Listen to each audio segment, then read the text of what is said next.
ATV telekanalının ən iri və ən iddialı layihələrindən biri olan Kəlmə-kəlməyə meyxana şousu efir həyatına start verib. Müsavat.com xəbər verir ki, layihənin ilk buraxılışı böyük maraqla qarşılanıb.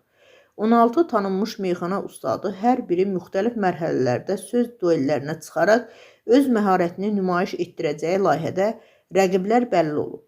Vüqar Şiriyev, Ataş Turabov, Vüqar İmamcanov, Şəhriyar Hacıyev, Nəsimi Allahverdiyev, Kamran Quliyev, Pərviz Həşimov, Tərlan Xəlilov, Kərim Kərimli, Teymur Əliyev, Rəşad Həkimi, Cəlil Əliyev, Aydın Hüseynov, Fariz Zeynalov, Elxan Lətifov, Valeh Musayev. İştirakçılara səsvermə Emon platforması üzərindən həyata keçirilir.